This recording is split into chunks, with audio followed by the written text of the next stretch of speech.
Baik, selamat siang. Salam sejahtera untuk kita semua. Assalamualaikum warahmatullahi wabarakatuh. Kita ketemu lagi pada mata kuliah Manajemen Risiko MAK 206 bersama saya. Topiknya pertemuan ke-9 adalah manajemen risiko operasional dalam bisnis. Ya, bersama saya Benny Wicaksono. Email saya seperti yang ada di sini. Silakan bisa kalau berhubungan kita fasilitasi. Pertemuan 9 ini adalah manajemen risiko operasional dalam bisnis. Ya, setelah kita membahas manajemen risiko keuangan dalam bisnis, maka yang ke-9 ini menyangkut mengenai operasional. Ya, selamat datang di minggu ke-9 ini dari khusus ini di mana kita akan belajar manajemen risiko operasional dalam konteks bisnis. Kita akan membahas identifikasi, pengelolaan risiko operasional, perencanaan kelangsungan bisnis, indikator kinerja utama, serta contoh dan studi kasus dari dunia nyata. Materi ini akan membekali Anda dengan pemahaman mendalam tentang cara mengelola risiko operasional secara efektif. Pengertian risiko operasional adalah mengacu pada risiko kerugian yang timbul akibat tidak memadai atau gagalnya proses internal. Satu. Yang kedua, faktor manusia. Yang ketiga, karena sistem. Yang keempat, karena peristiwa eksternal. Jadi ada 4 hal ya. Diingat-ingat, pemahaman tentang risiko operasional sangat penting menjaga kelangsungan bisnis, melindungi aset, dan memastikan kepatuhan terhadap peraturan yang berlaku. Proses internal, apa saja itu? Kegagalan atau inefisiensi dalam proses bisnis yang dapat menyebabkan kerugian. Faktor manusia, apa itu? Kesalahan yang dilakukan karyawan, mulai dari kesalahan administrasi hingga penipuan. Eh, sistem karena sistem kegagalan sistem IT atau pelanggaran keamanan cyber atau masalah teknologi lainnya. Peristiwa eksternal, bencana alam, perubahan peraturan, atau risiko yang timbul dari pihak ketiga. Nah, jenis risiko operasional apa saja? Risiko operasional dapat dibagi menjadi dua kategori utama, risiko internal dan risiko eksternal. Pemahaman tentang kedua risiko ini penting untuk mengembangkan strategi manajemen risiko yang komprehensif. Risiko internal adalah kegagalan proses, inefisiensi, dan kerusakan dalam proses bisnis. Human error, itu internal semua ya, kesalahan yang didukung oleh karyawan. Yang ketiga, kegagalan sistem IT-nya sedang tidak bekerja dengan baik. IT-nya mogok, pelanggaran keamanan cyber, dan seterusnya. Nah, risiko internal yang disebabkan oleh faktor eksternal yaitu bencana alam atau faktor luar, perubahan peraturan, atau mungkin risiko pihak ketiga, risiko yang timbul dari pemasok atau mitra eksternal lainnya, atau mungkin karena ada kejahatan atau apapun ya yang mengakibatkan operasional kita terhambat atau menderita kerugian. Kerangka ada standar manajemen risiko operasional. Ini ada beberapa kerangka dan standar yang diakui secara internasional untuk manajemen risiko operasional.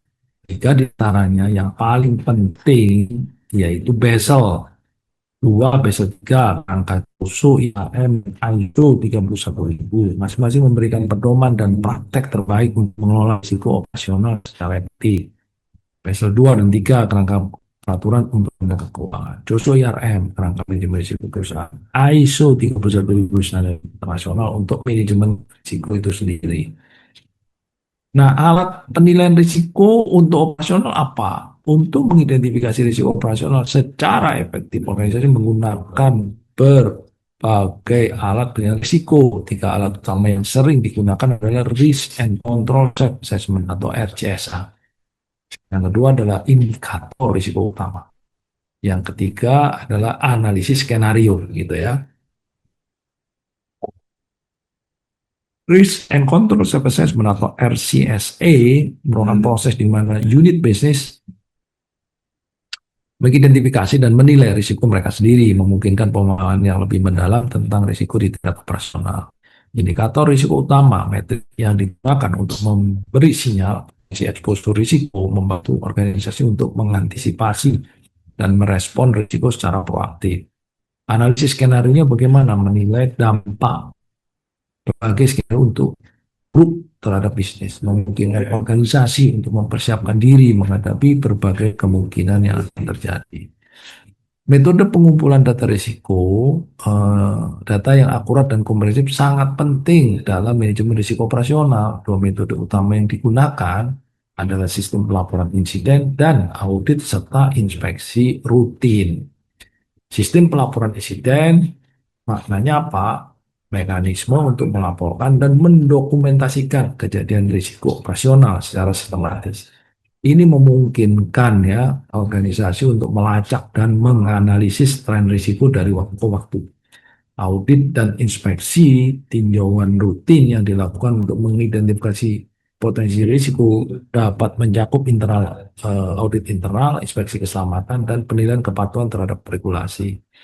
Adapun analisis data adalah setelah data dikumpulkan dilakukan analisis mendalam untuk mengidentifikasi pola, tren, dan area yang memerlukan perhatian khusus dalam manajemen risiko operasional tersebut. Nah, ini penilaian dan pengukuran risiko operasi. Setelah identifikasi jelas, maka kita nilai. Ada dua metode yang dipakai, metode kualitatif dan metode kuantitatif. Apa itu pengukuran risiko operasional secara kualitatif? Yaitu pemetaan risiko. Jadi digambarkan, ini risiko, ini peta atau tempat daerah tertentu atau bagian tertentu yang memiliki tingkat risiko, katakan mulai dari hijau, orange, atau kuning, orange, dan merah. Nah, itu masih ada gambarnya, ada definisinya. Kalau hijau itu seperti apa, kuning seperti apa, orange seperti apa, dan seterusnya. Jadi dipetakan. Ada peta panas, heat map. Ya, heat map itu tadi yang merah-merah itu seperti apa dan seterusnya. Metode kuantitatif dengan pendekatan distribusi kerugian LDA, simulasi Monte Carlo. Nah, ini semua bisa menunjukkan seberapa besar potensi kerugian operasional yang ada. Strategi mitigasi dan pengendalian. Setelah risiko diidentifikasi dan dinilai, langkah selanjutnya adalah mengembangkan strategi mitigasi dan pengendalian. Ini mencakup pengendalian internal, pengalihan risiko, dan perencanaan keseimbangan bisnis. Pengendalian internal, pengalihan risiko, perencanaan kesinambungan bisnis. Ini menyangkut mengenai pengembangan penerapan rencana yang memastikan operasi bisnis dapat berjalan terus jika terjadi gangguan. Pemantauan dan pelaporan risiko ini eh, setelah kita pahami semua, maka kita wajib melaporkan dan memantau dan melaporkannya.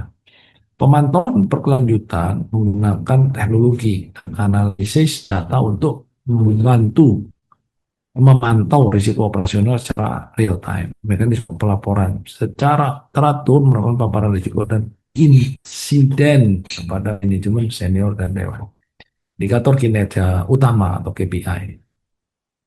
Tematik yang digunakan untuk mengukur efektivitas strategi manajemen risiko. Nah, tren yang muncul dalam manajemen risiko operasional ke depan itu kurang lebih terus berkembang seiring dengan perubahan landscape bisnis. Tiga tren utama yang muncul adalah peningkatan fokus pada risiko keamanan cyber, perkembangan regulasi atau berupa, dan pemanfaatan inovasi teknologi dalam manajemen risiko itu tadi. Risiko keamanan cyber, meningkatnya ancaman keuangan, keamanan cyber, dan pelanggaran data. Perkembangan regulasi, peraturan baru yang berdampak pada manajemen risiko operasional. Untuk inovasi teknologi, penggunaan AI dan machine learning dalam manajemen risiko. Ini penting sekali. Nah, selanjutnya kita bahas mengenai perencanaan kelangsungan bisnis atau bisnis kontingensi.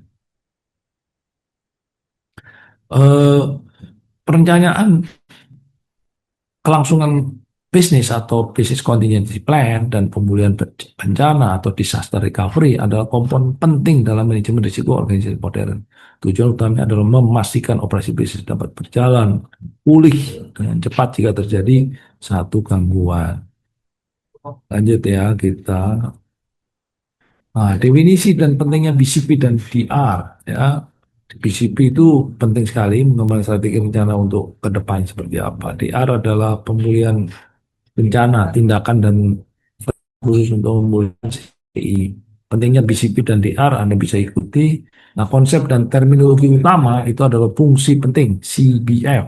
Ada sasaran waktu pemulihan RTO, ada tujuan titik pemulihan RPO, ada analisis dampak bisnis atau BIA. Langkah-langkah mengembangkan BCP ya, melihat risiko, business impact analysis, dan pengembangan strategi, pengembangan rencana dan seterusnya ya. Nah, ini strategi BCP yang biasa dipakai perbankan atau lembaga keuangan lainnya adalah tindakan pencegahan.